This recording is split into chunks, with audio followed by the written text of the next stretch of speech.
Naku pare, nagka-iberya. Kaya kailangan ko na din sigurong palitan at dismayadong sagot naman ni Gabriel. Naku pare, sa wakas ay makapagsasama na din ang mga kumpanya natin sa negosyo. Hulalas ni Ray sa kanya. Mukhang swerte ang pagpapalit ko ng bagong production manager. Masayang dagdag pa niya. So, kailan tayo mag-resettle ng meeting for contract signing? Soon, pare. Patapusin ko muna ang delivery ng mga kapalit na mga defective bottles ko sa kabila. At kailangan ko ding i-terminate ang kontrata sa kanila. Hindi ba yung gagawa ng gulo, pare? Sila pa ang ididemanda ko, pare. Biro pa niya pero tama siya. Sila ang agrabyado kaya naman siya lang ang may malakas na laban kapag nagkademandahan. Di, tawagan mo na lang ako pare kapag handa ng lahat. Excited ako sa bagong partnership natin. Sige pare. So, aalis na ako. I will settle everything and then I will get back to you as soon as possible. Wika niya at nagpaalam na. Sa kabilang banda, tapos na si Alexa sa mga niluto niya. Niluto niya lahat ng paboritong pagkain ng mga kapatid at ina. May adobo, fried chicken, hotdog, spaghetti at sinigang. Merienda, hapunan na. Ilang sandali na lamang ay dadating na ang kanyang ina mula sa manggahan. Pagod yun, kaya naman ay sinisigurado niyang magpapahinga na lang siya pagdating. Habang naghihintay ay napatingin siya sa isang family picture nila na nakasabit sa mga dingding ng bahay. Tinititigan niya ito. Kumpleto pa sila na buong pamilya. Nandyan pa ang kanilang ama. Naalala niya ang kanilang buhay noon sa Maynila. Hindi niya namalayan ang luhang pumatak mula sa kanyang mga mata. Sinabi na niya noon na hindi na siya iiyak nang dahil sa mga nangyari pero ito siya ngayon lumuluha. Ano ka ba, Alexa? Maghunos dili ka nga. Kalimutan mo na ang nakaraan. Masasaya na kayo ngayon dito kahit na wala ang papa mo. Sermon pa niya sa kanyang sarili habang pinapahid ng likod ng kanyang kamay ang maluhang umaagos mula sa kanyang mga mata. Kung nasaan ka man ngayon, Papa, sana'y nasa mabuti kang kalagayan. Hinihintay ko pa rin namin nila Mama at huwag mo kayong mag-alala sa amin dito. Ako po ang bahala sa kanila. Kakayanin ko pa po, Pa. Dagdag pa niya na parang kinakausap ang ama sa larawan. Pagbukas ng pinto mula sa kusina ay ang gumulat sa kanya. Alam niyang ang mama na niya yun. Idalidali niyang pinahid ang maluha niya at inayos ang sarili. Ayaw niyang nakikita siya ng kanyang ina na umiiyak. Ngayon pa na okay na siya. Oh, Alexa anak, nandito ka na ba? Tawag ng ina mula sa may kusina. Opo ma, sagot naman niya na nasa may sala. Agad na tumungo ang ina sa kinaroroonan niya. Kumusta ang interview mo, anak? Tanong ng ina na. Ma, natanggap po ako. Hindi napigilan ang sariling sigaw niya na pagbabalita sa ina. Talaga anak, naku salamat naman sa Diyos. Opo ma, kaya kung maaari, wag na po kayong tumuloy sa pagtatrabaho sa manggahan. Dumito na lang kayo sa bahay para hindi kayo mapagod. Alam niyo ba na production manager ako ma? Todong ngiting dagdag pa niya. Nako, hindi pwede yun anak. Kailangan pa rin magtrabaho ni mama. Pandagdag na din sa mga gastusin natin at saka kapag nagsimula na sa pag-aaral ang mga kapatid mo, ay ako na lang ang maiwan dito. Mas maganda na yung may ginagawa. Sige po ma, kayo po ang bahala. Sige po, ihanda ko ng hapunan natin. Nakapagluto na po ako at tatawagin ko na rin po ang dalawa kong kapatid. Dito din maghapunan sina Tito. Ma, marami akong niluto eh. Tatawagin ko rin sila. Naghanda talagang anak ko Lika nga dito. Lumapit si Alexa at isang may higpit na yakap ang ibinigay ng kanyang ina. Maraming salamat anak. Sambit niya at nagsimula na itong umiyak. Ma, huwag po niyong simulan yan. Baka masira yung maganda pong inyong mukha. Patawa ni Alexa para hindi matuloy ang pag-iyak ng ina. Mahal na mahal ko po kayo ma. Alam niyo yan. Pati ng mga kapatid ko. At niyakap niya din ng maigpit ang kanyang ina. Unang araw ni Alexa sa Subserve Company, excited siya na maipakilala sa mga tauhan ng kumpanya, lalo na mga tauhan sa factory na yun. Maaga siyang naghanda para dito at kailangan niyang paghandaan lahat ng mga maaaring mangyari ngayon na magsisimula na siya. Nang makarating siya sa opisina, isang magiliw na guard ang sumalubong sa kanya. Magandang umaga po, ma'am. Masayang bati dito. Magandang umaga din po, Manong. Good luck po sa unang araw ng inyong pagtatrabaho dito. Naibalita na pala. Maraming salamat po, Manong. Nasabi na po ni Sir Raymond na sa akin kahapon, kaya nakilala ko po kayo agad. Nakangiting sambit ng guard. Ay, ganun ba? Sige po, Manong. Aakyat na po ako. Nakangiti siyang pumasok sa loob. Isang magandang umpisa na yan para sa kanya bilang bago siya dito. Good morning, bati niya sa mga kaopisinang nakakasulubong niya. Magiliw din siyang binabati ng mga ito. Ah, Ma'am Alexa, dumiretso ka na daw muna sa may conference room, sabi ni Sir Raymond. Sabi sa kanya ng isa sa mga kaopisina niya, sunod na lang po kayo sa akin. Sige, maraming salamat. Sumunod naman siya dito. Marami ng tao sa may conference room. Halos lahat ng mga kaopisina niya ay nandoon na rin. Hinihintay na lang nila si Raymond. Pagpasok niya ay warm welcome ang ginagawa sa kanya ng mga ito. Pinatawag daw sila lahat dito to announce her first day at syempre para may pakilala sa mga tao. Nang sandali pa ay dumating na si Sir Raymond, lahat ay tumahimik nang makapasok siya. Good morning guys, bati niya sa kanila. Good morning sir, sabay-sabay naman nilang sagot. Pinatawag ko ang lahat ngayon dito to formally introduce our new production manager, Miss Alexa Montenegro. Anya saka pinatayo si Alexa sa kanyang tabi. She will be the one to be in charge in our production and all. Kaya sana all of you will follow her lead. And syempre dahil sa bago pa siya dito ay nangangapa muna siya. I want all of you also na tulungan siya. Is that clear? Yes, sir. Wanna see a word? Alexa? Baling niya kay Alexa na todo ang ngiti dahil sa mainit na pagtanggap ng mga tao sa kanya. Tumango siya sa kahumarap sa mga tao. Hello po sa lahat. Sana po tulungan po niyo ako dito at makakaasa po kayo na gagawin ko ang best ko para makatulong din sa inyo. Huwag po sana kayong mangingiming lumapit sa akin. Maraming salamat po. Masayang anya sa mga tao doon. Nagpalakpakan naman silang lahat. Tanda ng pagtanggap at sa bagong working bodies nila.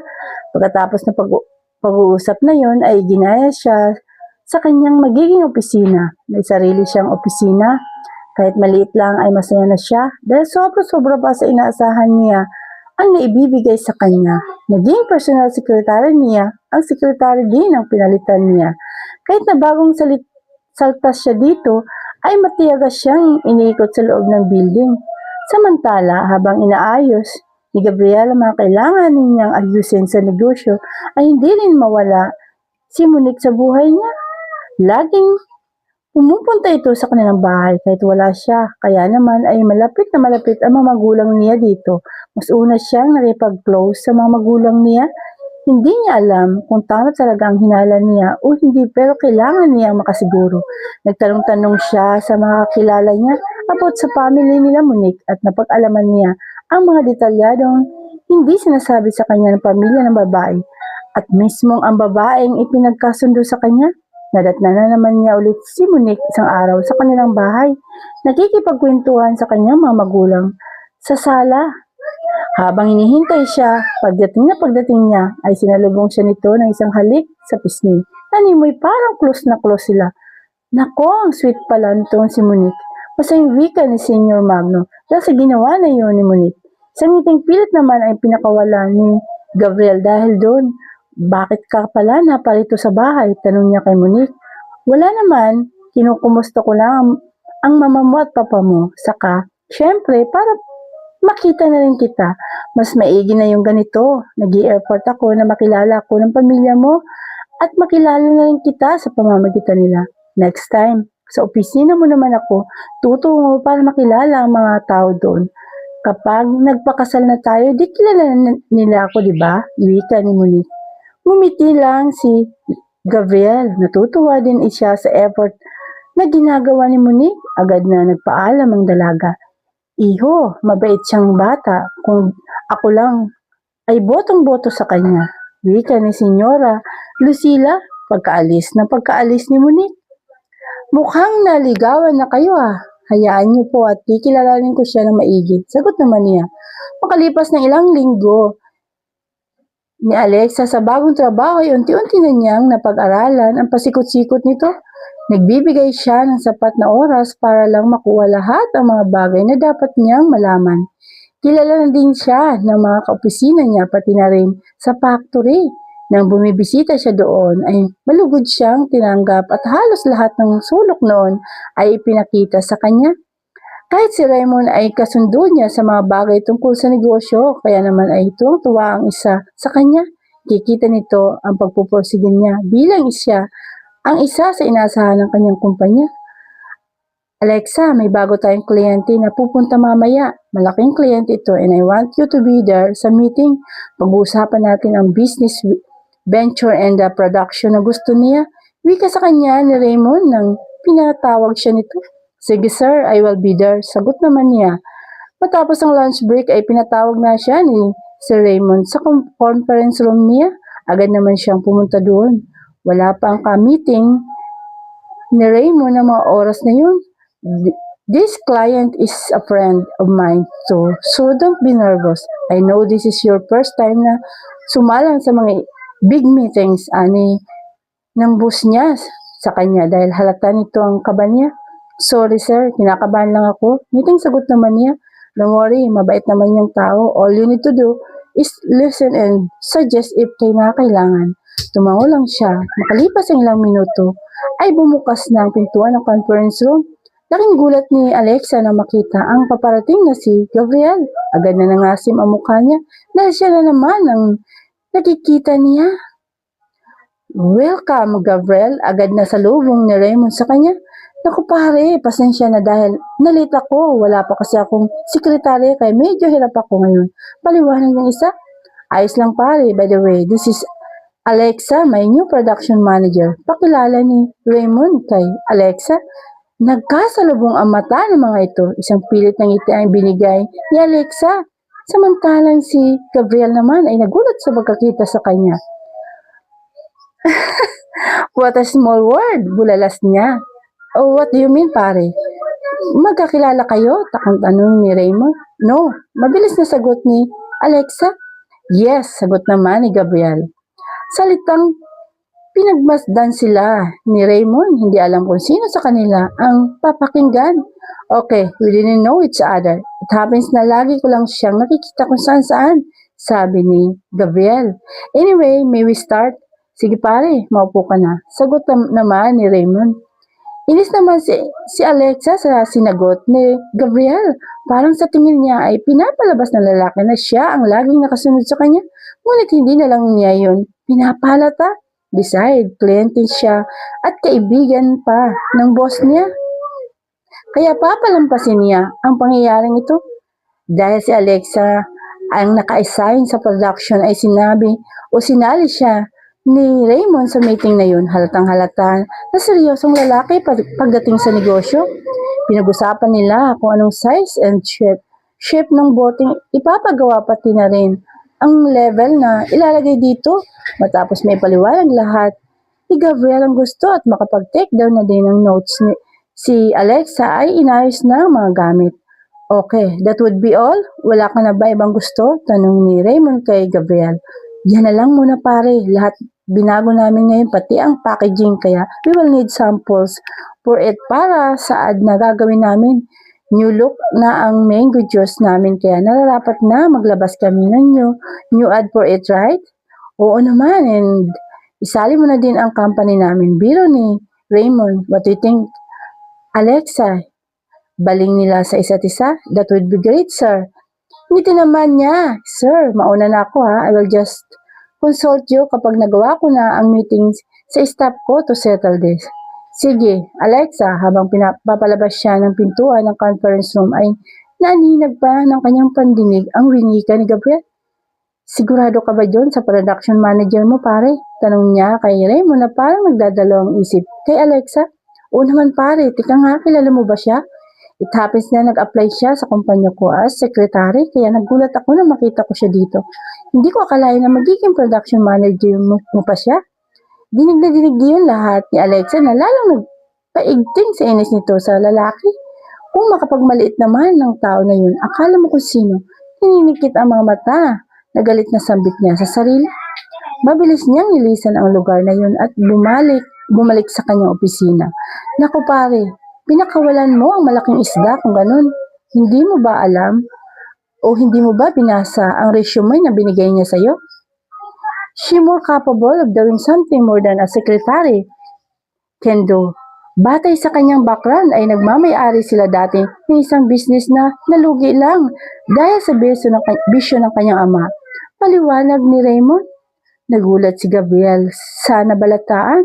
Ang pagkakakilala niya kasi ay isa lang ordinaryong tao ito, si Alexa na walang alam o walang kaalam-alam patungkol sa negosyo. Umiiling na lang si Gabriel. By the way, just sign the contract and then I will consult. Alexa na lang ang about the production kung kailan sisimulan at kailangan ma-deliver na sa inyo. Putol ni Raymond. Okay, sige, give me the papers para mapirmahan ko na. Hindi mo na ba babasahin? May tiwala naman ako sa iyo, pare. Kaya pipirmahan ko na and decide kapag may ginawa kang katarantuduhan ako. Lagot ka talaga sa akin. Ikaw talaga, pare. Sa tagal ba naman natin magkaibigan? Lulukuhin pa kita? Matapos makapag-usap at nagpirmahan na sila. At nang mapirmahan na rin ni Gabriel ang mga dokumento, ay nagpaalam na siya kay Raymond. May pinag-usapan kasi sila ni Monique na magkikita sila sa opisina ito ngayon para na rin maipakilala siya at makilala ng mga empleyado niya. Habang palabas na siya sa building ay hindi na naman maiwasan na magkasalubong sila ni Alexa. What a small world talaga. Bulalas niya nang makalapit ito sa kanya. Natigilan si Alexa. Hindi na niya pa pinigilan ang kanyang inis. What a small world talaga dahil lagi ka nilang sumusulpot sa mga lugar kung nasaan ako. Nakapaghalata ka na tuloy eh. May gusto ka ba sa akin, ha? Diretsahang wika niya dito. Dahil kung nasaan ako ay naroon ka rin. Che! Dagdag pa niya dito. At iniwan na niya ito agad. Natulad lang pinagbasdan ni Gabriel si Alexa na papalayo na sa kanya. Hindi siya makaimik sa sinabi itong may gusto ito sa kanya. Natatawa siya tungkol utuloy dito na naiinis dahil sa dinabi-dami ng babaeng makakasalamuhan niya ay siya pa lang ang nakapagsabi sa kanya ng ganun. Ang kapal naman ng mukha. Akala mo naman kung sino, galit na wika niya sa kanyang sarili. Hindi niya ito sinundan. Baka mag-iskandalo pa ito.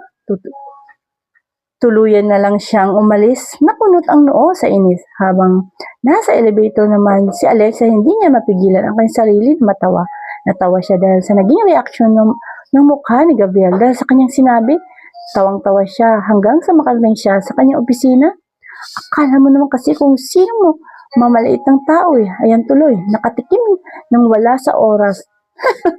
Sabi niya habang papasok na ito sa opisina niya.